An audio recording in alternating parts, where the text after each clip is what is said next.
Oke, materi kitab Tauhid episode ke-60, yaitu pembahasan haramkah menggambar. Bismillahirrahmanirrahim. Ala Rasulillah. Innal hamdalillahi nahmaduhu wa nasta'inuhu wa nastaghfiruh. Sungguh segala puja dan puji hanya milik Allah. Kita puji Dia. Kita mohon pertolongan dan ampunannya.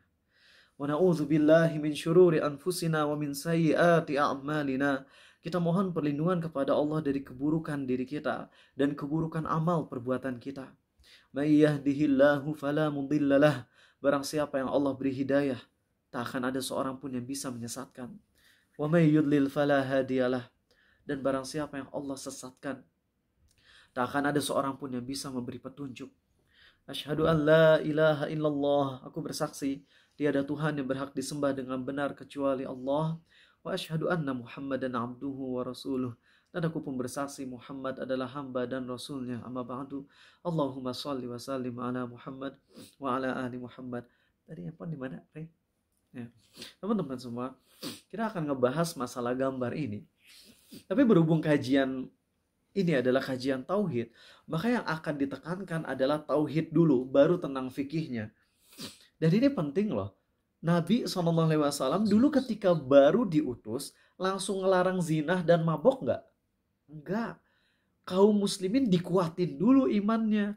Dikasih tahu dulu tentang nikmat-nikmat Allah, kasih sayang Allah, kebesaran Allah, takut terhadap ancaman siksanya. Baru setelah iman itu kuat, jreng, datang larangan, para sahabat tuh langsung putus saja tuh. Sahabat Nabi SAW yang akhwat itu kan gak nutup aurat dulunya. Karena emang gak wajib. Ketika turun ayat perintah untuk nutup aurat, itu gordeng langsung disobek, teman-teman. Gordeng rumah langsung disobek. Ini tuh gordeng ya? Jendela? Oh, jendela mah itu kacanya. Gordeng langsung disobek, langsung dijadiin untuk pakaian. Dan para sahabat Nabi SAW ketika khomer diharamkan itu ketika udah di tangan itu sahabat Nabi SAW, ada yang udah di tangan mirasnya, pas dikasih tahu haramnya miras itu langsung dibuang. Bahkan yang udah terlanjur minum tuh ada yang dimuntahin. Padahal nggak harus dimuntahin yang udah terlanjur diminum ya. Kalau kalian mungkin pas di tangan mubadir terakhir ya, minum dulu dan nanti baru setelah itu dibuang. Sebentar. Ya, maaf ya tadi agak nge-lag ya internetnya. Cek udah lancar lagi? Ya. Jadi teman-teman sekali lagi, ujian kita adalah ketika kita harus menyampaikan keharaman kepada orang-orang yang emang imannya tuh masih belum kuat. Itu ujian.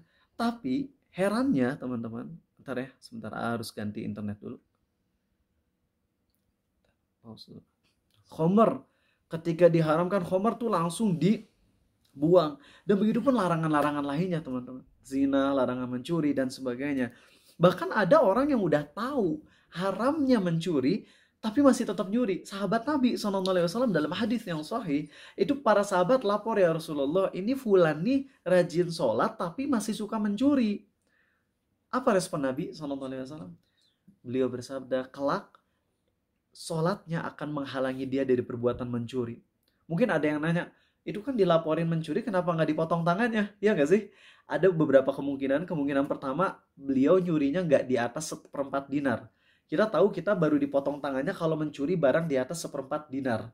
Yaitu kurang lebih kalau sekarang 1,5 juta. Jadi kalau nyurinya 500.000, itu nggak dipotong tangannya. Ya, tapi tetap dihukum. Jangan berarti kita oke nggak apa-apa nyuri 1 juta asal jangan sampai 1/4. Nggak kayak gitu. Atau mungkin dulu belum ada hukuman potong tangan.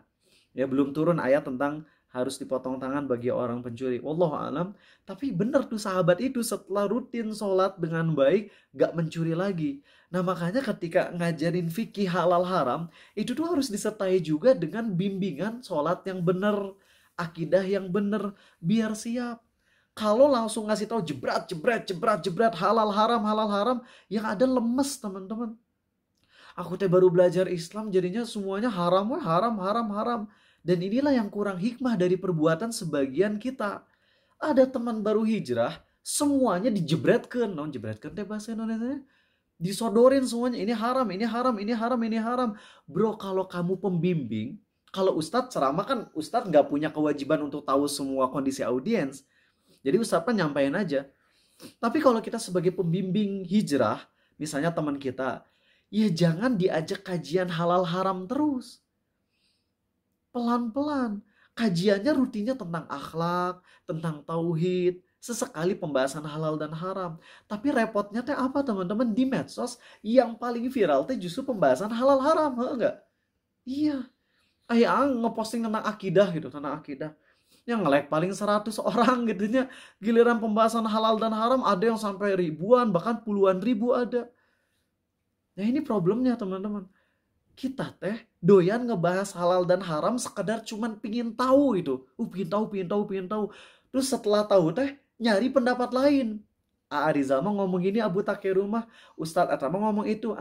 Diadukan nah gitu. Apalagi di kolom komentar tuh suka banyak gitu ya. Tapi dah kata guru saya mah gak gitu Ustadz. Repot jadinya teman-teman. Kalau kita ngebahas halal dan haram kemudian ujung-ujungnya diadu domba antara Ustadz A, Ustadz B yang beda pendapat, repot. Tapi kalau kita mendahulukan pembahasan tauhid, kemudian mendahulukan pembahasan akhlak, tentang takut sama Allah. Kalau ulama beda pendapat, yang harus dipilih itu yang paling aman harusnya. Jadi kalau misalnya ada ustadz yang bilang musik halal, dengan ada ustadz yang bilang musik haram, secara akhlak yang lebih aman yang mana? Tinggalin musiknya, ya nggak sih? Kalau ternyata musik itu halal di mata Allah, kita nggak ngedengerin musik, rugi nggak? Nggak rugi. Bahkan salah satu orang terkaya di dunia, pemilik mikroskop, siapa? Microsoft. Bill Gates. Itu Bill Gates bilang kan, saya selama 6 tahunan itu nggak pernah dengerin musik dan nonton movie, nggak pernah nonton film dan dengerin musik tuh nggak pernah. Selama sekitar 6 tahunan. Jadi tuh kaya, sukses. Tapi kita ngebahas cuma duniawinya doang itu. Kalau kita kalau muslimin, kita bukan pingin sukses dunia ketika kita ngejauhin kesia-siaan. Kita kejarnya akhirat. Nah, ketika kita misalnya ada ustadz bilang halal, ada ustadz bilang haram, terus kita, ya udah, mending tinggalin aja. Kalaupun ternyata halal, saya nggak rugi kok dengan nggak ngelakuin itu. Kalau ternyata haram, saya berarti selamat. Nah, kalau kita bahasa tentang akhlak, tentang warok, rasa hati-hati terhadap keharaman, kalau kita bahasa tentang tauhid, dikuatin, nanti ketika ngedenger masalah halal haram, tercatat. Dulu kuliah di Imarat, ada ibu-ibu nasi kuning favorit, atau nasi kuningnya enak aslinya. Si ibu-ibu ini tuh jualan rokok. Dan ketika jualan rokok sama ustadznya dibilangin nggak boleh jualan rokok. Oh gitu, ya udah. Besoknya udah nggak ada rokok lagi. Enak sih, enak banget. Tapi kalau belum kuat tauhidnya, akidahnya, dilarang rokok, keluar jurus semuanya. Tapi ustadz saya ngerokok di masjid sambil baca kitab. Itikaf sambil ngerokok. Repot kalau kita udah kayak gitu teman-teman. Silakan masuk. Karena itu penting bagi kita ngebahas akidah dulu. Ngebahas tentang tauhid dulu. Ngebahas tentang akhlak dulu. Tapi nanti kita masuk ke sebagian perkara fikihnya insya Allah teman-teman. Oke, itu mukadimah 1. Sekarang mukadimah 2. Yang ingin nasihatin ke kalian semua. Kalau punya banyak dosa, seperti kita ini, jangan jadi berhenti kajian. Ada kaidah penting. Kalau kita udah terjatuh ke dosa, jangan tinggalkan amal soleh. Ini penting nasihat ini. Karena meninggalkan amal soleh itu malah menyebabkan kita semakin jauh dari Allah. Karena itu kalau kita terjatuh ke dosa, harusnya makin ngeboost amal soleh kita. Harusnya pas lagi kajian makin besar harapan kita kepada Allah. Ya Allah, aku ikut kajian ini karena berharap dosa-dosa tadi dihapus. Dan taruh itu setiap waktu. Kalian kalau bisa setiap kali kajian, pas di opening gitu, pas di awal kajian teh ngomong ke Allah. Jangan ngobrol sama teman terus di awal kajian teh.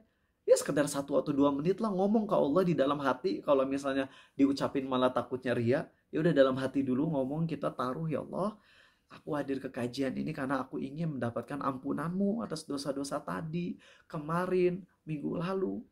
Ya Allah, jaga aku di atas Islam. Ya Allah, walaupun aku kotor, aku tetap ikut kajian karena aku gak mau makin jauh darimu, ya Allah. Nabi kita SAW bersabda, wa atbi'is sayyi'atal hasanata tamhuha. Follow up your sin with good deeds. Kalau punya dosa, lanjutin dengan beramal soleh. Niscaya amal soleh itu akan menghapus dosa tersebut. Tapi jangan sampai ketika kita beramal soleh kita kepedean. Gue udah beramal soleh berarti dosa yang lalu udah dihapus. Tinggal maksiat lagi nanti. Bukan gitu konsepnya. Kita menambah amal soleh itu sambil tetap di hati kitanya ngerasa, ya Allah takut amal soleh ini sedikit, dosaku lebih banyak. Kalau aku nggak selamat di akhirat gimana, ya Allah ampuni. Jadi tetap kita memperbanyak amal soleh, tapi hati kita tetap ngerasa takut sama Allah. Itu poin penting. Sebagai poin nomor 2 muqaddimah. Oke. Selanjutnya teman-teman, masih muqaddimah juga. Ngapain belajar tentang halal dan haram sih? Ngapain gitu? Kok nggak ada kerjaan banget ya? Orang-orang sana mah udah belajar gimana cara pergi ke bulan. Wow. Orang-orang lain mah udah belajar bagaimana untuk membuat sistem apa kayak robot, AI dan sebagainya. Kok kita pusing-pusing banget mempelajari halal dan haram? Emang tujuannya buat apa sih? Oke, mari kita pakai analogi. Sebelah Narendra siapa tadi namanya? Sebelah Narendra Haidir. Aidil. Oke, Masya Allah. Aidil, mau nanya boleh? Aidil. Dil, mana yang lebih keren? Aidil mematuhi perintah dari raja yang mulia, raja yang terhormat, raja nyuruh sesuatu, lalu Aidil kerjakan? Atau kasus kedua, ada gelandangan, terus nyuruh-nyuruh Aidil. Mana yang lebih keren? Yang pertama atau kedua? Yang pertama lah. Ngelakuin sesuatu perintah, mandat dari raja, itu kan terhormat banget dia nggak sih? Kalau diminta sesuatu oleh gelandangan, oleh orang-orang miskin, ini kita lagi ngebahas tentang sisi kehormatan ya. Kalau ketawaduan kita tahu yang lebih keren ya justru malah yang patuh sama orang miskin ya. Kalau ada orang-orang miskin lalu nyuruh-nyuruh kita padahal kita kaya tapi kita tetap ngebantu, berarti kita tawadu. Tapi sekarang bukan lagi ngebahas ketawaduan. Lagi ngebahas mana yang lebih elegan. Kita jadi hamba pembantu raja yang super kaya, yang baik hati, atau jadi pembantu gembel. Ya jelas, pembantu raja itu yang lebih spesial. Setuju nggak di sini? Sepakat. Nah, kalau jadi pembantu raja, yang mana kita berusaha untuk ngebuat si raja ini happy, itu aja kita udah elegan, itu aja udah terhormat. Lalu bagaimana dengan kita menjadi hamba Tuhan alam semesta yang sangat baik ke kita, yang maha kaya, yang maha merajai, yang maha sempurna? Mana yang lebih keren? Tentunya menjadi hamba Allah. Kalau kalian punya teman lagi ulang tahun, kita nggak lagi ngebahas halal atau haram ulang tahunnya ya, ini cuma analogi tuh nggak harus semuanya bener gitu. Analogi boleh ngambil contoh-contoh yang salah juga, karena sekedar analogi doang.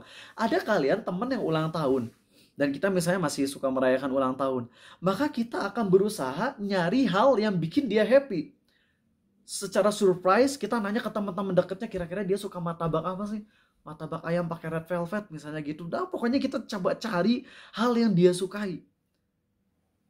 Dan kita berkorban gitu.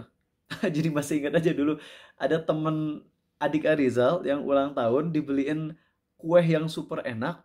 Dan adik Arizal tuh rela hujan-hujanan untuk ngedapetin roti tersebut. Lagi main ke rumah orang tua, ada kue dimakan sama Arizal gitu. Sedih adik Arizal teh, itu udah beli capek-capek hujan-hujanan. Lihat sampai dia berkorban beli kue ulang tahun yang super enak untuk ngasih ke temannya secara surprise. Karena ingin memuliakan temannya. Dan itu perbuatannya bagus dari sisi ngasih hadiah. Adapun masalah merayakan ulang tahun itu pembahasannya lain ya. Tapi kalau kita lagi ngebahas tentang ngasih kuehnya doang, itu wow banget, keren. Sampai berjuang mau hujan-hujanan tuh adik Arizal. Kan keren itu loh, ngasih hadiah ke temennya. Hujan-hujanan, rela berkorban. Tapi orang yang berusaha membahagiakan Allah, yang maha sempurna, maha baik, kok dianggap gak keren sih? Kan itu jadi double standard. Setuju gak kalian?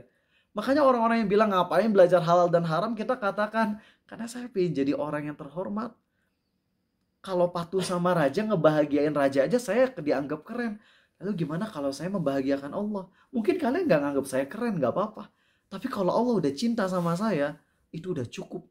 Sangat cukup, bahkan jauh lebih dari cukup. So, malam hari ini kalian akan belajar halal dan haram. Berarti kalian lagi mempelajari hal bagaimana biar Allah sayang sama aku. Allah ngelarang sesuatu lalu aku jauhi. Allah merintahin sesuatu lalu aku lakukan. Aku pengen belajar tuh tentang yang begituan. Maka aku berharap Allah makin sayang sama aku dengan aku belajar ini. Walaupun mungkin belum bisa kita tinggalin setelah tahu. Tapi yang penting kalian taruh dulu mindset itu. Taruh mindset bahwa kita belajar halal dan haram tuh penting, mulia, nyenengin Allah. Dan ingat-ingat aja teman-teman. Ingat-ingat aja. Kalau kita nggak mau sibuk dengan hal yang seperti ini, ngebahas halal dan haram, ngebahas tentang bagaimana tata cara sholat, bagaimana cara wudhu yang benar, kalau kita nganggap itu semua nggak penting, maka hukuman dari Allah yang pertama adalah Allah akan bikin kita sibuk dengan hal yang GJ. Allah akan buat kita sibuk sama hal yang gak jelas. Itu tuh udah sunatullah. Ada orang ngebahas halal dan haram, terus abis itu temennya nyinyir, ngapain sih bahas-bahas kayak gitu, kurang kerjaan. Pasti orang yang ngomong kayak gitu, suatu saat, atau mungkin dalam waktu dekat, dia akan bahas sesuatu yang gak penting banget. Kita di medsos ngebahas halal haram, kemudian ngebahas ini, ulama ini bilang halal, ulama ini bilang haram, pendapat mana yang lebih kuat, kita ini analisa misalnya gitu. Ini keren, ini wow. Lalu ada orang yang nyindir kita, ngapain bahas-bahas kayak begituan, udahlah nggak usah. Ketahuilah orang itu sebagai hukumannya, gara-gara udah nyinyir kita, pasti dia bakal ngebahas sesuatu yang nggak penting. Contohnya udah ngebahas tahun lalu tentang ini ya. Bagaimana orang-orang yang nggak mau sibuk ngebahas halal dan haram, mereka sibuk juga debat, tapi debatnya hal yang gadget, seperti ngebahas mana yang lebih kuat antara Zoro atau Sanji misalnya kayak gitu ya. Kemudian dibahas juga macam-macam yang nggak jelas banget, mana yang lebih keren Naruto atau Sasuke. Ada juga yang sampai antara anime diadu dombakan gitu ya, antara One Punch Man dengan Son Goku, mana yang lebih kuat. Nggak usah dibahas. Udah pasti menang Goku gitu ya. Maaf ya boleh jadi ikut-ikutan. Tapi yang jelas teman-teman, orang kalau udah ngebahas hal yang nggak pernah, maaf, kalau udah nggak mau ngebahas hal yang penting yaitu syariat, Allah akan hukum dia dengan sibuk sama yang gak jelas. Simpan mindset itu di hati kita. Kita sekarang lagi belajar hal yang penting untuk ngebahagiain Allah. Walaupun Allah gak butuh sama saya, tapi saya butuh sama Allah dong. Karena kalau saya ngebahagiain Allah, Allah akan buat hidup saya dunia akhirat happy. So belajar malam hari ini gak sia-sia teman-teman. Oke. Masih ingat aja tuh anak-anak yang males bahas tentang halal haram, males bahas tentang akidah. Doa pernah lagi itikaf di masjid dekat sini, masjid besar. Lagi itikaf antara maghrib sampai isya teman-teman. Kan kalau kalian duduk antara maghrib sampai isya, itu tuh terhitung riba. Riba tuh pahalanya gede banget. Jadi habis sholat maghrib kalian diem di masjid itikaf sampai waktu isya. Sambil nunggu isya, itu pahalanya ekstrim gede banget. Atau lagi di saf pertama, lagi nungguin isya sambil baca Quran. Atau di belakang Arizal, ngomongin Attack on Titan gerak. Dan itu pas lagi ngomongin tuh intens banget. Ini episode ini keren banget, ayo. Kolosal Titan dilawan pakai tombak petir. Atau ngakak aja gitu, bener aslinya. Ini tadi di masjid, ya Allah ngebahas anime buat apa? Ya, kurang kerjaan banget gitu. Dan itu sia-sia teman-teman. Sia-sia. Jadi kalau kalian bilang nggak penting bahas halal dan haram, tunggu aja momennya di mana kalian akan ngebahas hal yang nggak penting, seperti ngebandingin antara tim sepak bola A dan B, mana yang lebih keren, Manchester United atau ini yang nggak jelas itu kita akan bahas, dan itu akan mendominasi waktu hidup kita, dan akhirnya kita dihisap makin berat aja di hari kiamat. Makanya sibukin sama pembahasan yang penting, ya. Ini saya yang nggak penting itu akan dengan sendirinya berkurang. Oke, lanjut. Karena mukadimahnya udah bahas, sekarang mari kita masih mukadimah, ini kayaknya mukadimah semua sih hari ini ya. Karena pembahasan rincinya nanti dengar aja ya, pembahasan pekan depan nanti akan ngecover halal atau haram menggambar makhluk hidup, halal atau haram menggambar benda mati, halal atau haram menonton anime yang mana kita bukan ngebuat, halal atau haram kita bikin foto atau video, halal atau haram kalau kita main game seperti The Sims atau Winning Eleven yang mana karakternya kita yang buat sendiri, halal atau haram kita misalnya ngebikin kartun semacam Upin Ipin, semacam Gogo Boy, apa namanya? Bobo Boy ya? Bobo Boy dan sebagainya, itu nanti kita akan bahas detailnya. Nah sekarang kita akan penguatan dulu dalam hal tauhidnya. Oke, nah mari masuk poin selanjutnya teman-teman. Kalau ngebahas halal dan haram, maka harus satu hal yang kita ingat pertama kali adalah, ada nggak ayat Qur'annya? Ada nggak hadisnya? Ada nggak penjelasan ulamanya? Itu yang harus kita tanyain. Jangan ketika dibahas halal dan haram kita langsung nanya, apa sih alasan medis diharamkannya? Nah, pemuda zaman sekarang, problem mereka adalah saat dibahas halal dan haram itu, yang jadi prinsip mereka adalah apa bahaya secara logikanya. Ini perlu diluruskan. Karena nggak semua halal dan haram itu ada hikmah secara medisnya. Contoh Ashraf, apa bahayanya ninggalin sholat secara medis? Nggak ada ya. Malah kalau ninggalin sholat terus dipakai buat nge-gym jauh lebih sehat daripada orang yang sholat, ya nggak sih? Secara medis. Apa bahayanya kalian nyembah patung? Ada nggak secara medis? Enggak. Kalian nyembah patung itu nggak bahaya secara medisnya. Apa bahayanya megang cewek yang bukan mahram? Kita megang gitu aja. Bukan zina, tapi sekedar megang aja. Gak ada bahaya medisnya. Apakah nanti kalau dibuka nanti tiba-tiba jadi nyetrum dan sebagainya? Enggak. Biasa aja. Nah, jadi teman-teman, kalau udah ngebahas halal dan haram, kita pertama tuh harus ingat, ada hadisnya enggak? Ada ayat Qur'annya enggak? Ada penjelasan ulama enggak? Itu yang paling penting untuk kita tanyakan. Bukan kita nanya secara medisnya gimana itu. Gak masuk akal menurut saya mah. Karena kalau semua halal haram harus masuk akal, akan banyak keharaman yang gak masuk akal kita. Misal kita lagi ihram, mau umroh atau haji, kita ihram, kita gak boleh berburu. Kita gak boleh berburu rusa. Tapi kita boleh berburu binatang air. Seperti ikan dan sebagainya. Kenapa haram binatang darat tapi halal binatang laut? Kan bingung kita secara medisnya apa tuh alasannya. Kenapa kalau misalnya lagi duduk kayak gini kita nggak boleh nyender pakai tangan kiri kayak gini. Ini nyontoh ini biar kalian tahu ya. Nggak boleh nyender dengan tangan kiri ke belakang, gini nggak boleh. Tapi kalau nyender pakai dua tangan boleh. Atau nyender pakai tangan kanan doang boleh. Secara medisnya kita bingung, nggak ada alasan medisnya. Makanya kalau udah bahas halal dan haram, yang paling pertama harus diingat apa, Regan? Harus ada dalil Al-Qur'annya. Nah, yang jadi pertanyaan kita kalau pembahasan halal dan haram, satu apa? Ada nggak ayat Qur'annya? Terus? Adakah hadisnya? Ada nggak hadisnya? Terus? Dan adakah penjelasan dari ulama? Ada nggak penjelasan ulamanya itu? Kalau masalah bahaya secara medis dan gitu mah nyusul. Nah, temannya Narenda satu lagi siapa bro? Fajri. Ya. Fajri mau nanya, ai babi haram kenapa Fajri? Kurang tahu. Oke ya. Tadi ya pas tablik akbar di SMA teh dijawab gitu, kenapa babi haram? Jawabannya karena babi kotor gitu. Masih mending daripada ngejawab kenapa babi haram karena nggak punya leher, cina katanya. Kenapa babi kalau jalan merunduk? Karena malu punya orang tua babi katanya kayak gitu. Itu mah ngaco jawabannya. Nah teman-teman semua, orang-orang ketika ditanya tentang haramnya babi, itu banyak yang ngejawabnya tuh bukan alasannya, tapi hikmahnya. Naon maksud Arizal gini, kalau misalnya haramnya babi itu karena kotor, berarti kalau babinya dibersihin jadi halal. Salah.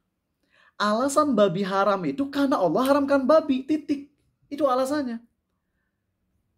Dan kalau udah alasan Allah, udah itu terserah Allah. Kita nggak boleh ngedebat Allah, ya Allah kenapa sih haramin babi? Nggak bisa.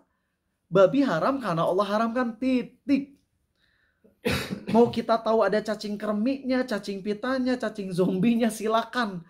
Itu mah nanti proses secara ilmiahnya. Tapi kalau alasan haramnya babi ya karena Allah haramkan babi, titik.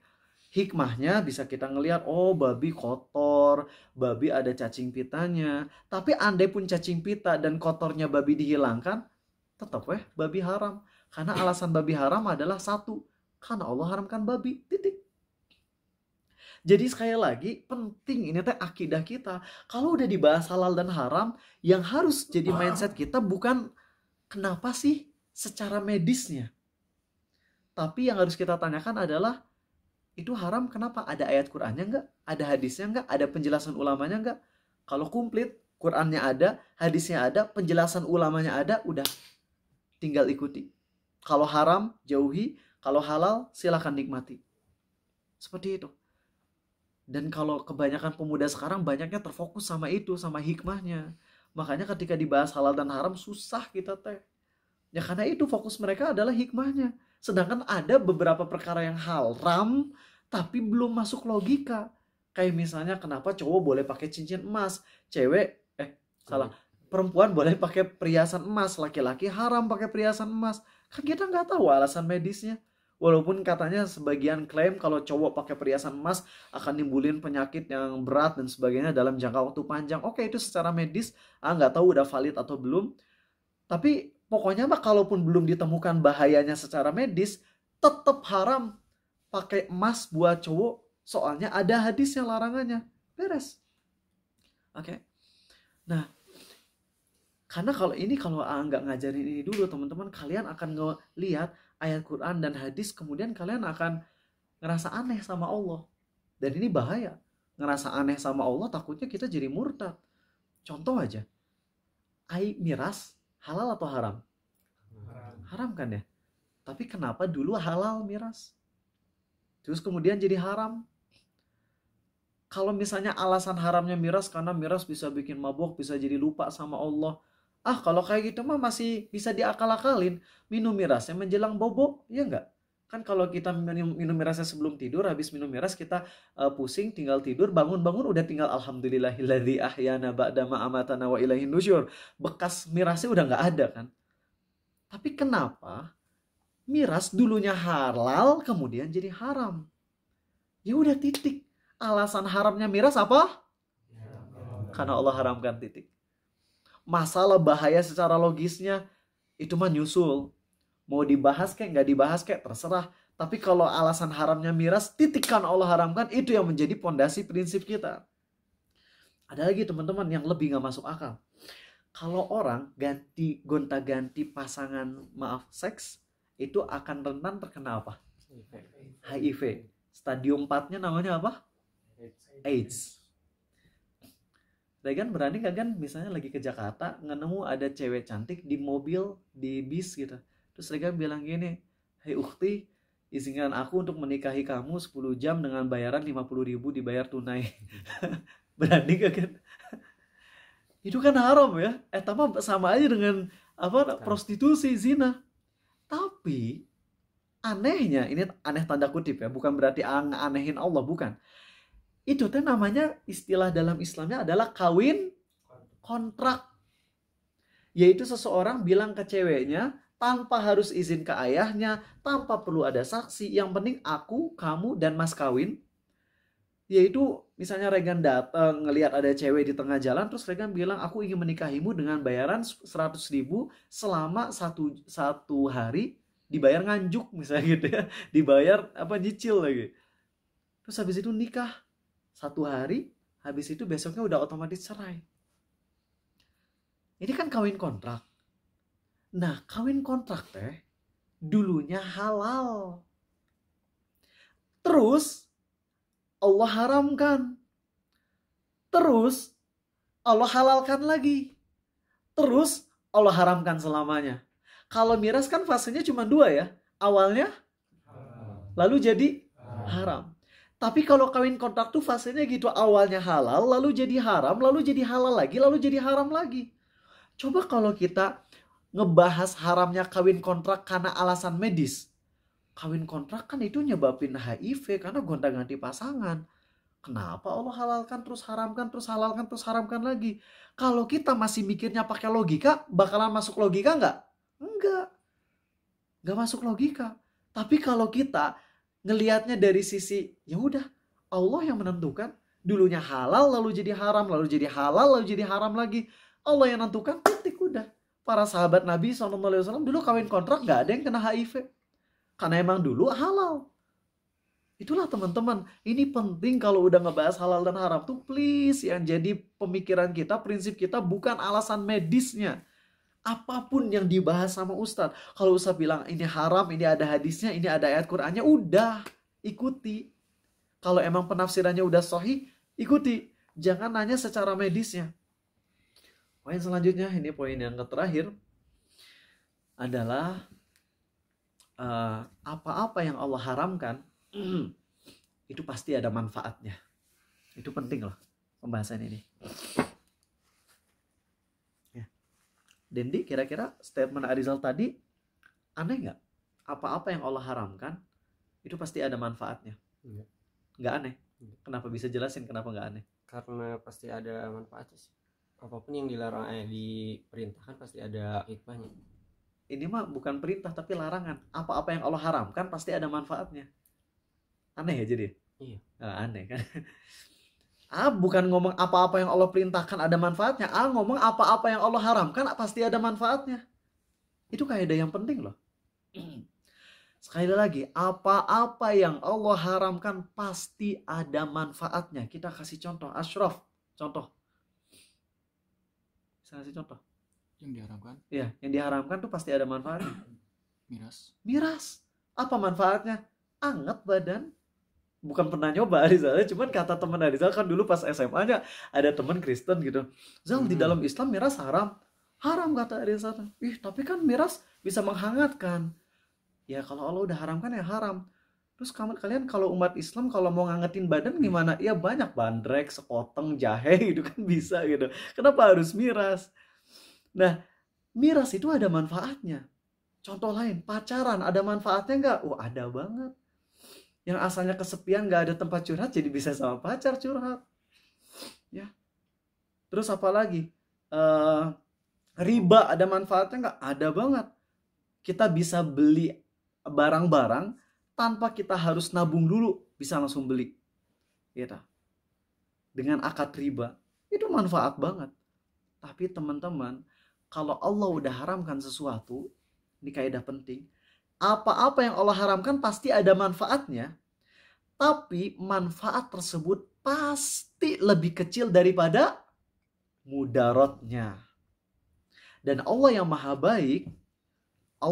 baik mengharamkan kita agar kita nggak jatuh kepada mudarat yang besar tersebut. Lihat riba tuh ada manfaatnya, tapi gara-gara riba inflasi naik terus. Lihat pacaran ada manfaatnya, bisa jadi tempat curhat, bisa jadi kayak nyaman, tapi mudaratnya besar banget. Betapa banyak orang-orang yang akhirnya bunuh diri, stres gara-gara pacar. Kalaupun nggak sampai bunuh diri, ini otak tuh jadi keinget-inget terus ketika pacaran dan nggak bisa konsen ngelakuin hal yang lain. Betapa banyak orang-orang yang pacaran terus ujungnya gue udah capek pacaran, mending putus. Tapi setelah 1 bulan pacaran lagi gitu ya, karena udah nagih gitu loh. Yang haram tuh nagih banget.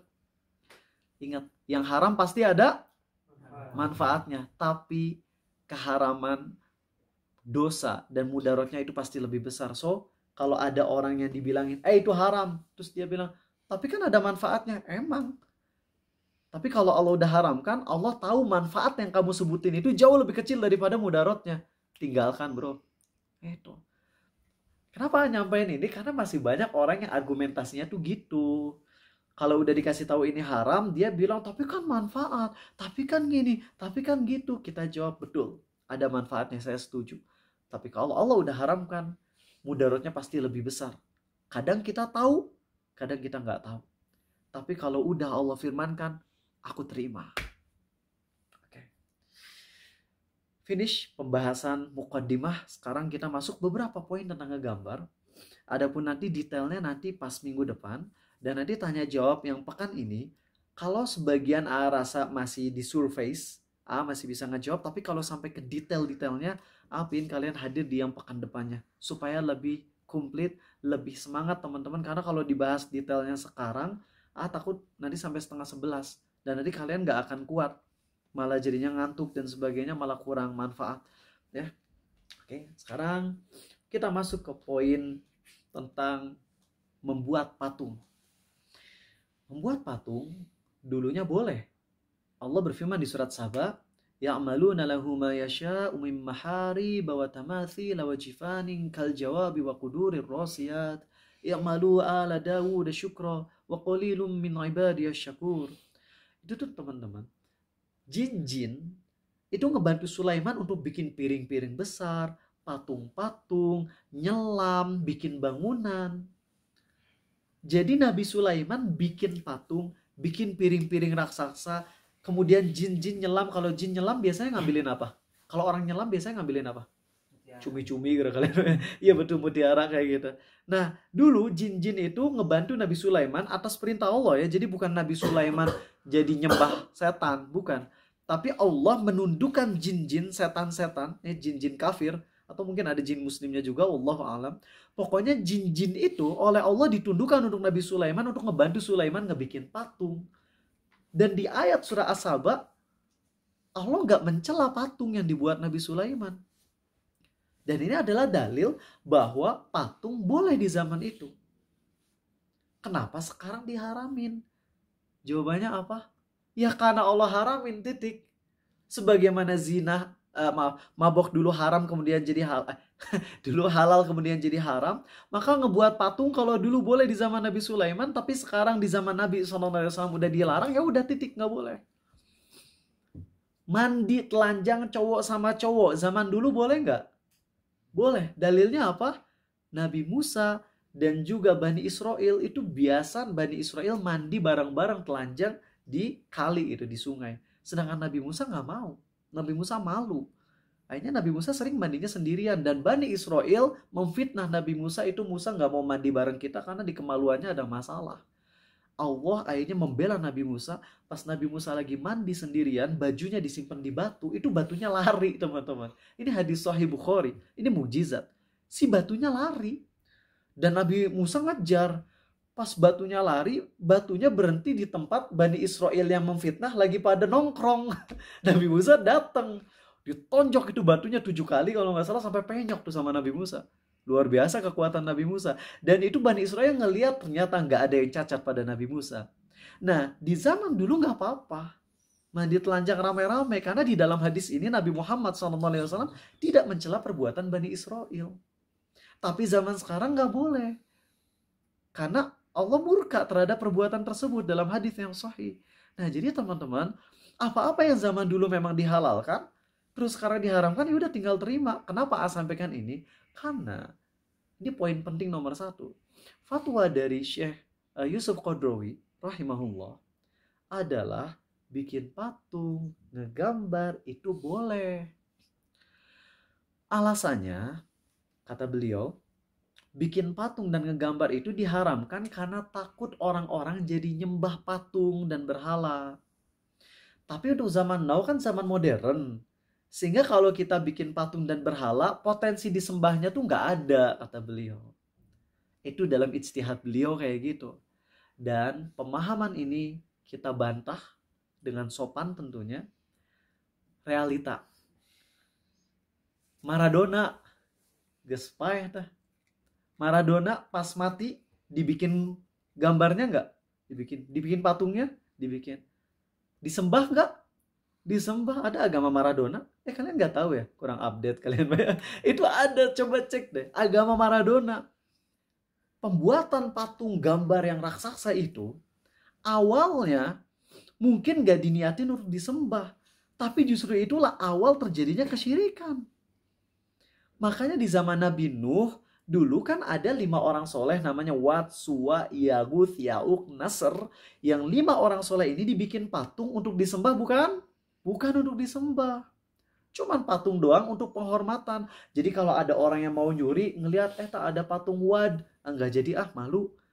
Mau zina, ada patung Suwa, itu teh orang soleh, dulu pementor saya, dulu teh guru ngaji saya, enggak jadi zina.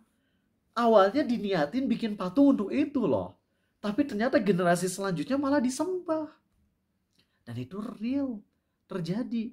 Makanya untuk fatwa ulama yang bilang bikin patung no problem, bikin gambar full no problem, karena dulu diharamkan karena takut disembah. Nabi SAW melarang karena takut disembah. Tapi sekarang mah udah nggak khawatir disembah lagi. Ini bertentangan dengan realita. Karena realitanya justru patung-patung itulah yang akhirnya jadi sumber kesyirikan. Ada sebagian ormas yang menyimpan patung-patung gambar orang-orang soleh, gambar ya, bukan foto, gambar dipajang. Oke, itu aja udah problem. Tapi sekarang viral tuh kemarin-kemarin videonya di FYP TikTok kan, si ustadznya bilang kalau majang foto dari fulan maka itu akan mencegah dari mara bahaya. Itu jadi apa? Jimat, syirik kata. Kelihatan banget teman-teman, kelihatan. Ini realita yang gak bisa kita tutup mata. Sehingga poin nomor 1, membuat patung itu jelas haram, tanpa diragukan lagi. Mau alasannya disembah kayak, gak disembah kayak, kalau dibikin patung 3D, patung kayak misalnya apa ya? Ini tolong kesini. Misalnya bikin kayak beginian, nih kelihatan ini jelas haram hukumnya, dosa besar. Nah, punya ini ada di rumah, tenang ya. Ada pembahasan selanjutnya. Ya. Jadi itu action figure tuh patung ya. Itu 3D, haram, jelas haram. Kemudian poin selanjutnya teman-teman, langsung masuk ke poin pengecualian, yakni kalau membuat mainan, patung dan sebagainya, yang mana itu lumrahnya digunakan oleh anak-anak, maka itu diperbolehkan untuk membuat walaupun full body. Nah, nih pinjam. Ini full. Ini apa ini? Mbak, Pikachu atau apa ini? Kambing ya, kambing. Ini dibuat full. Ini diperuntukkan untuk siapa? Anak kecil. Yang buat siapa? Anak kecil. Ya orang dewasa. Kalau anak kecil gak bisa bikin beginian. Yang bikin harus orang dewasa. Maka itu pengecualian karena ada hadisnya di mana para sahabat Nabi SAW dulu kalau anak-anak disuruh puasa terus mereka ngerengek nangis, akhirnya para sahabat ngebikinin boneka untuk mereka supaya mereka gak nangis lagi, jadi bisa tahan puasa. Dan Nabi SAW tidak melarang hal tersebut. Itu berarti beliau setuju. Kenapa yang haram tapi kok dikecualikan? Ya kumaha Allah weh. Kalau Allah udah mengecualikan ya bebas. Allah mah boleh mengharamkan sesuatu tapi dikecualikan dalam kasus A, B, C. Bebas kalau Allah mau mengecualikan mah. Sahabat Nabi SAW mengecualikan itu mainan buat anak-anak. Nabi SAW tidak melarang. Kalau beliau nggak melarang berarti Allah setuju nggak? Setuju. Gak apa-apa. Jadi untuk orang-orang yang bikin kartun Bobo Boy, kemudian bikin kartun Upin Ipin dan sebagainya, kita nggak ngebahas dulu isi story-nya ya. Kalau isi story-nya emang kalau kata Ustadz Syafiq tuh di Upin Ipin ada yang menjurus ke LGBT juga. Nggak tahu sih, nggak pernah nonton episode itu. Tapi mungkin kalian pernah nonton ya. Tapi kalau dari sisi ngegambarnya itu boleh. Nusa dan Bangsa, Nusarara ya. Itu nggak apa-apa bikin kayak gitu. Full body boleh. Full.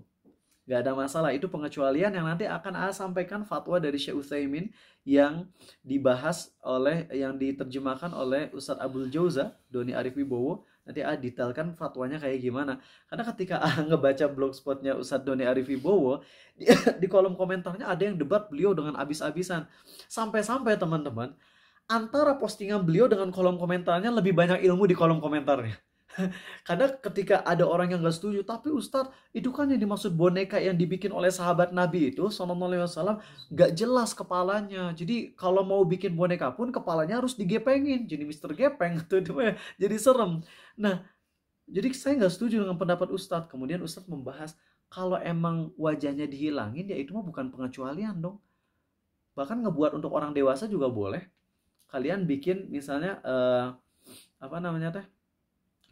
yang pisang ada matanya teh Minion ya. Itu teh pisang ya yang kuning, tahu Minion nggak? Itu kan kuning ya. Kuning mirip pisang terus ada matanya. Atau misalnya kayak SpongeBob gitu, itu kan sponge tapi ada matanya. Itu mah emang diperbolehkan oleh Syekh Sulaiman Ruhaili juga ngebolehin kok itu. Jadi kalau pengecualian tuh harus sesuatu yang emang asalnya haram. Kalau sesuatu yang haram ya sesuatu yang halal ngapain dikecualikan lagi? Rada-rada nggak masuk. Tenang, itu kan masuknya ke poin pekan depan.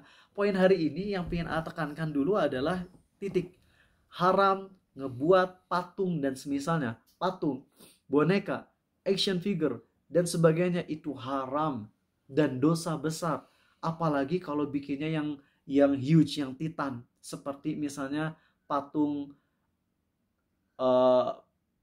Presiden Polandia misalnya yang ke-1 dibangun besar banget kayak gitu. Polandia itu benderanya warna apa? Oh, putih merah ya, oke.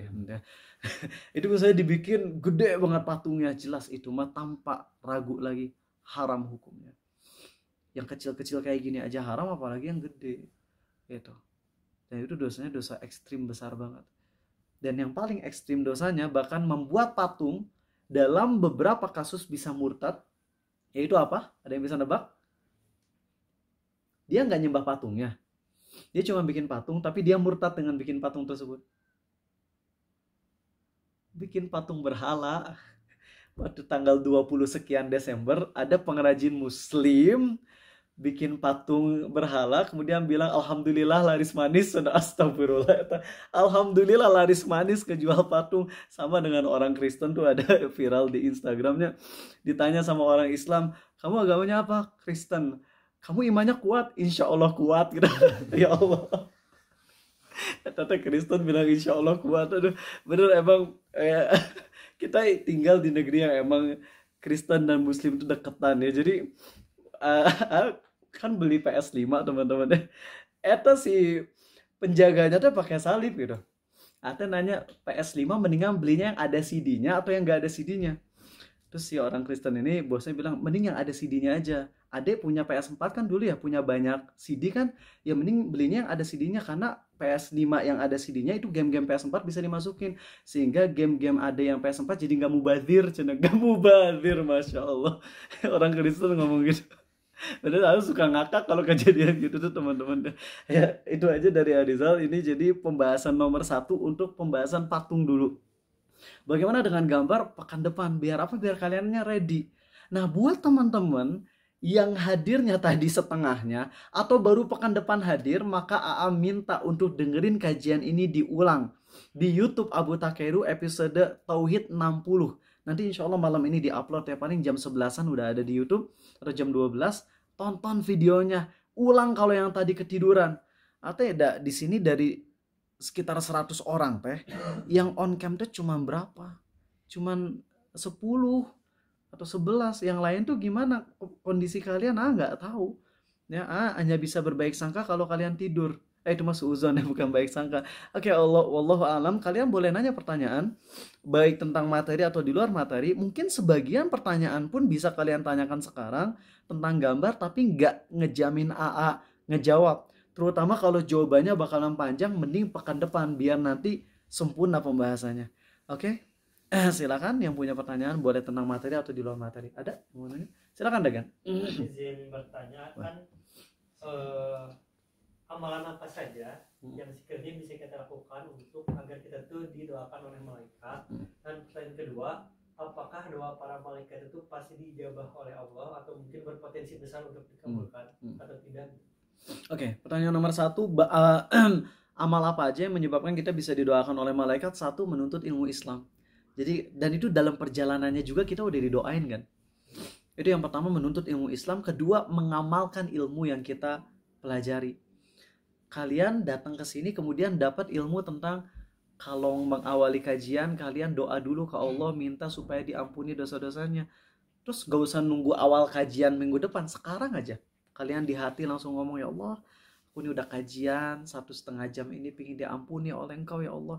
Berarti kalian ngamalin ilmu dari Arizal nggak? Ngamalin. Nah, apa sih yang bakalan terjadi kalau kita ngamalin ilmu kita yang kita pelajari, ilmu Islam yang kita pelajari? Kalian akan didoakan oleh semua makhluk Allah yang ada di langit dan di bumi, sampai ikan paus. Jadi kalian kalau benar-benar ngamalin dengan tulus, ikhlas karena Allah, nanti kalian didoain tuh sama kucing-kucing di luar, sama jangkrik, sama ikan piranha, ikan paus, lele, ikan cupang gitu teman-teman. Dan semua spesiesnya ngedoain kita. Terlebih lagi malaikat. Apakah pasti diijabah? Kalau masalah ijabah itu hak Allah, gak selalu. Karena Nabi Muhammad SAW manusia terbaik aja, beliau ngedoain kehancuran. Beliau doa kehancuran buat seseorang, tapi malah Allah kasih hidayah ke orang tersebut kan. Ya. Jadi berpotensi besar dikabulin, tapi belum pasti. Karena yang mutlak ngabulin tuh hanya Allah aja. Ya. Itu pertama, belajar ilmu Islam, mengamalkan ilmu Islam, terus amin bareng sama malaikat kalau lagi sholat berjamaah. Dan sebagian ulama ngasih saran, bagaimana agar amin kita bertepatan dengan malaikat? Caranya amin kita dipasin bareng imam. Tapi gimana caranya kita tahu imamnya pas atau enggak? Dan rata-rata imam mah baca aminnya amin cepet, sedangkan jemaah gimana amin gitu kan, jadi beda. Maka harus yang pintar-pintar di sini adalah imamnya. Kalau A jadi imam, AA ngeamininya pingin disamain dengan jemaah, biar jemaah imamnya bareng sama Arizal, aminnya bareng sama Arizal, dan biar aminnya bareng juga sama malaikat. Itu didoain ampunan oleh Allah. Itu triknya teman-teman. Ini trik yang dibenarkan. Jadi ibadah juga ada triknya, ada. Tapi triknya cara yang sesuai syariat. Kalian jalan ke masjid, bagaimana caranya memperbanyak langkah? Caranya gimana? Muter gitu. Lewat sini malah lewat situ boleh. Tapi kalau Ariza nggak akan muter. Jalannya kecil-kecil. Biar lebih banyak langkahnya. Itu triknya. Bukan, boleh kalau kita ngambil rute yang lain yang lebih panjang boleh. Tapi jujur itu malah jadinya takut capek dan sebagainya. Mending jalannya lebih kecil-kecil. Tapi yang waras juga kalian gitu. Jangan jalannya 1 mili 1 mili. Itu lagi main apa kalian? Nanti dianggapnya aneh ya. Oke. Seperti itu ya kan ya. Pertanyaan kedua udah kejawab belum tadi? Udah ya duluan. Allahu a'lam. Wa iyyakum. Makasih juga. Oke, pertanyaan selanjutnya. Terkait pengecualian yang tadi kan khusus buat boneka untuk anak kecil atau yang sejenis. Tapi gimana kalau konsumennya malah orang dewasa? Nah, teman-teman. Jadi kalau misalnya ini diperuntukkan untuk orang dewasa nggak boleh. Tapi kalau diperuntukkan untuk anak kecil, lalu orang dewasa ikut misalnya ngeliat, ikut senyum. Maka kalau berdasarkan lahiriah hadis, di mana Aisyah dulu main dengan seperti semacam Pegasus. Kalian tahu Pegasus? Bukan musuhnya Yugi, bukan. Pegasus itu adalah kuda bersayap. Nah, itu emang makhluk mitologi ya kalau nggak salah. Tapi kalau versi Islamnya itu adalah kuda milik Nabi Sulaiman, kuda yang bersayap. Ya unicorn ya, entah unicorn atau Pegasus terserah lah. Nah, di situ Nabi SAW ngelihat Aisyah punya kuda bersayap. Dan ketika Aisyah bilang, Nabi SAW bertanya, apa itu Aisyah? Terus Aisyah bilang, ini kuda bersayap. Tidakkah engkau tahu kalau Nabi Sulaiman punya kuda bersayap? Kemudian Nabi SAW ketawa. Ketawa berarti beliau ngelihat kan ya? Terus beliau marah nggak? Enggak. Tapi apakah beliau memainkannya? Wallahu a'lam. Nggak bisa ngejawab itu. Tapi kalau ngebuat, sahabat Nabi SAW ngebuat nggak ada masalah. Ya. Dan tentunya kita kadang sebagai orang dewasa harus ngemaininnya juga. Kayak anak kecil belum tahu cara mainin boneka puppet yang gini-ginian, ya udah kita mainin. Gak apa-apa kita gini-giniin gitu. Ngebuatnya aja boleh, apalagi kalau ngajarin gimana cara maininnya. Itu sehingga nggak apa-apa teman-teman untuk anak-anak kecil dibeliin action figure, tapi pilih action figure atau boneka-boneka yang aman gitu. Ya, jangan sampai yang terkenal dengan akidahnya rusak. Atau kalau misalnya akidahnya rusak, tapi si anak kecilnya nggak tahu itu apa, ya masih aman sih. Ya, masih aman.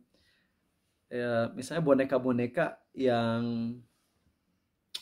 kayak Doraemon gitu ya. Kan itu kayak ngajarin untuk semuanya permintaan ke Doraemon. Makanya semua dapat dikabulkan dengan kantong ajaib gitu ya.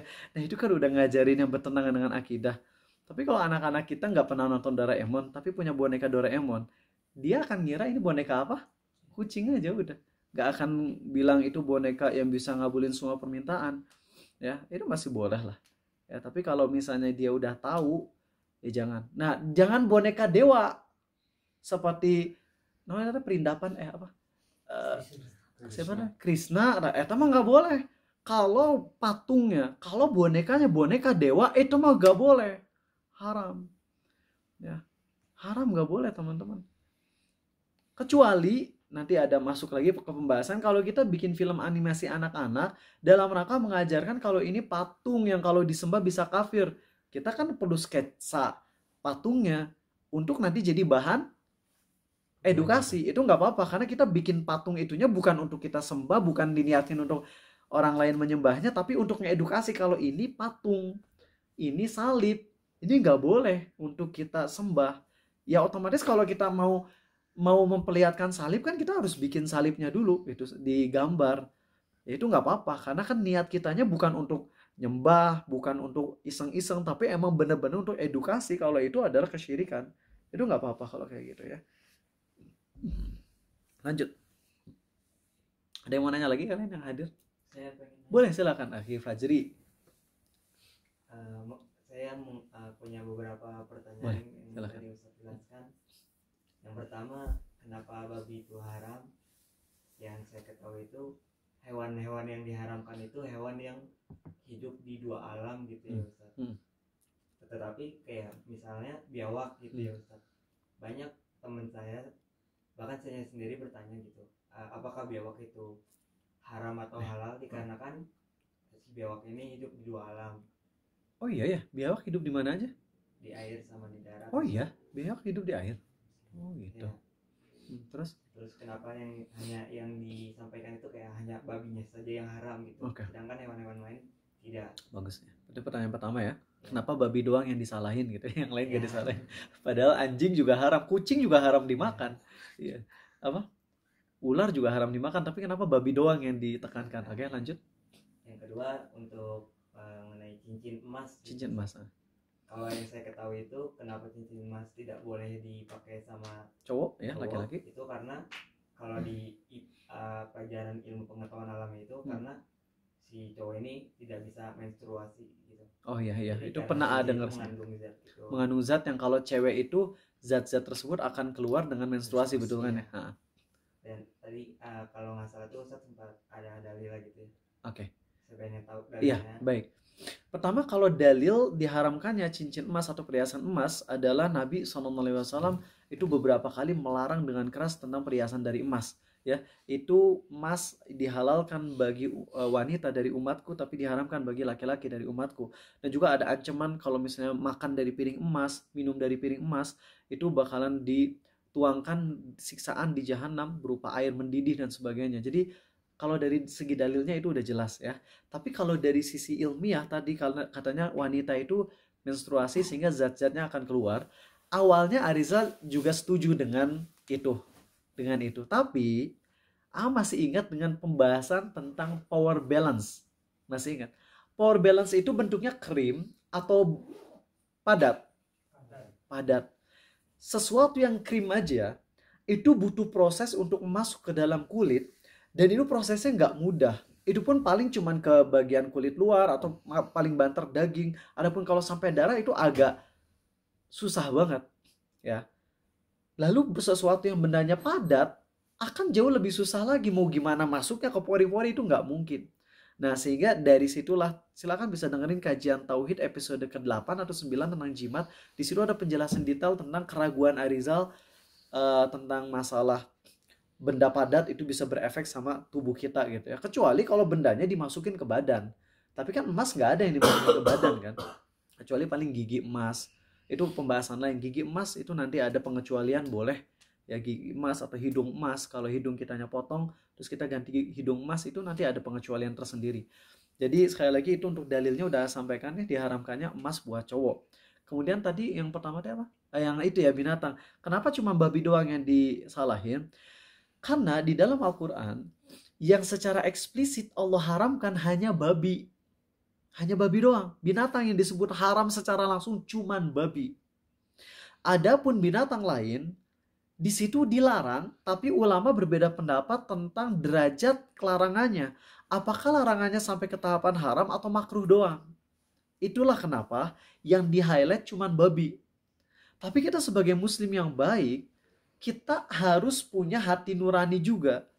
Ketika ulama berbeda pendapat tentang suatu perkara, kita coba ngelihat dari sisi dalil kalau emang kita cukup cerdas untuk menganalisa antara perbedaan pendapat. Tapi kalau kita nggak cukup kuat otak kita untuk menganalisa, coba kita nanya ke pribadi, ini makhluknya menjijikan atau enggak sih? Baik atau enggak secara gizinya sih? Nah gitu ya, jadi sekali lagi, untuk babi kan jelas ulama sepakat haram ya, ada di Quran. Itulah kenapa babi terus yang dibahas. Apakah cuma babi yang haram? Jawabannya, kalau yang disepakati ulama iya, babi doang yang ada di Quran. Tapi makhluk-makhluk yang lain banyak juga yang diharamkan menurut pendapat hampir seluruh ulama. Contohnya apa? Anjing. Hampir semua ulama sepakat ijma tentang haramnya daging anjing. Apalagi makan pakai sayur kol gitu. Udah itu mah kacau gitu teman-teman. Nah, kemudian apalagi kucing. Ya.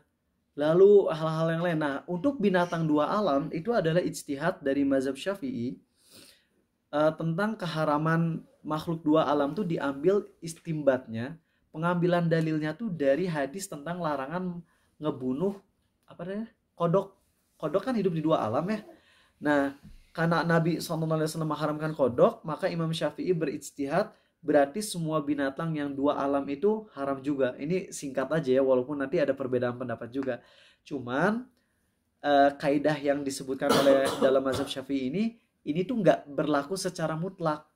Karena kepiting dua alam nggak? Dua alam. Kalau yang satu alam mah eta mah lobster Antartika ya. Ya pokoknya kepiting Antartika, lobster Antartika, binatang yang emang full di dalam air terus itu mah halal jelas karena itu masuknya binatang. Itu masuknya hewan laut, hewan air lah. Tapi kalau misalnya kepiting itu kan dua alam. MUI berfatwa halalnya kepiting. Makanya kalau kalian lihat kenapa ada ramen yang kepiting itu apa sih biasanya? Oriental ya? Yang kuahnya apa yang kepiting? Gak tahu ya, jarang makan ramen dah. Ya, pokoknya ada kepiting tuh yang apa ramen tuh yang kuahnya tuh kuah kepiting. Kenapa? Kok bisa-bisanya restoran ini dapat fatwa halal MUI padahal ada daging kepitingnya? Jawabannya karena emang gak semua fatwa MUI merujuk kepada mazhab Syafi'i. Karena MUI itu ulama yang luar biasa sehingga mereka pantas dong untuk mengambil dari mazhab-mazhab yang lain, dipertimbangkan pendapat mana yang lebih kuat itu. Akhirnya keluar fatwa halalnya kepiting. Nah, jadi untuk pembahasan halal haram hewan-hewan yang lain itu nanti masuk ke pembahasan khilaf ulama. Khilaf itu artinya ada perbedaan pendapat di kalangan ulama. Nah, kalau kita menghadapi perbedaan pendapat di antara ulama, di situ nanti ada stepnya. Apakah benar harus mutlak dijauhi? Daging kepiting ulama beda pendapat halal atau haramnya, apakah benar kita jadi harus ngejauhin total ataukah masih boleh kita udahlah saya suka kepiting jadi ngikut ke yang halal aja. Nah, itu nanti pembahasannya di materi akhlak adab tentang bagaimana memprioritaskan antara hati-hati dengan kebutuhan dengan keinginan. Itu nanti pembahasannya panjang. Makanya belajar Islam itu bukan cuma ngebahas halal dan haram doang, tapi ada pembahasan lain yang lebih dalam. Jadi jangan ngerasa cukup dengan kajian yang kita sekarang rutinin ini. Apakah harus ditambah kajiannya? Ya sedikit-sedikit. Kalau emang seminggu baru bisa sekali, ya udah rutinin dulu aja yang seminggu sekali itu. Karena kalau kalian sampai kajian tuh 7 kali sehari, nantinya kolaps kalian, gak bisa istiqomah. Tapi kalau kajiannya seminggu sekali atau 2 kali tapi bisa istiqomah, ini mantap banget. Ucapkan apresiasi ini sebagai penutup. Apresiasi kepada kalian semua yang udah sabar sama Arizal selama 7 tahun ya. Dan secara spesifik kasih special thanks to Noval ya. Dan juga ke beberapa orang di sini yang udah bareng sama Arizal. Noval paling lama nih. Noval tuh 10 tahun sama Arizal belajar. Dengan yang lain ada yang 7 tahun ya dan sebagainya. Makasih yang istiqomah sampai detik ini. Kalian bisa istiqomah bukan karena Arizal ngancem-ngancem, bukan karena Arizal nagihin duit dari kalian. Kalian bisa istiqomah karena hidayah dari Allah yang mana itu harus disyukuri banget. Semoga Allah matikan kita dalam kondisi taubatan nasuha. Semoga Allah matikan kita dalam kondisi bisa menjauhi keharaman-keharaman, dan semoga kita mati dalam kondisi bisa mengucapkan la ilaha illallah. Itu aja dari Arizal teman-teman. Udah jam 10:06. Sampai ketemu di pertemuan Jumat depan di waktu yang sama, tempat yang sama insyaallah. Subhanakallahumma wa bihamdik, maha suci Engkau ya Allah dan segala puji bagimu. Asyhadu an la ilaha illa anta, aku bersaksi tiada Tuhan selain Engkau saja yang patut disembah ya Allah. Astaghfiruka wa atubu ilaik, aku mohon ampunan padamu dan aku taubat padamu. Assalamualaikum warahmatullahi wabarakatuh. Oh ya, yang belum nanya pertanyaan, yang belum kejawab teman-teman, silakan bisa nanya ke WhatsApp ya. Insyaallah akan ada jawab. Dan besok pagi ada kajian fikih jam 5.30. Jangan lupa hadir ya di Zoom. Kalau yang nginep di rumah Rizal ya berarti ikut langsung, oke? Kedengeran nanti ini ngomong gini? Masih? Kedengeran? Oke, siap. Besok sampai ketemu subuh ya. Assalamualaikum warahmatullahi wabarakatuh. Alhamdulillah. Nginep? Atau mau pulang nih? Nginep? Pulang? Masya Allah. Oke deh. Yang mau nginep monggo, yang mau pulang silakan. Ini kan nggak tahu jalan nih Dendi sama Alam. Jadi yang mau pulang sekarang ada siapa? Narenda pulang ya? Bareng-bareng aja sama ini ya. Kan depan kalau bisa hadir lagi bagus.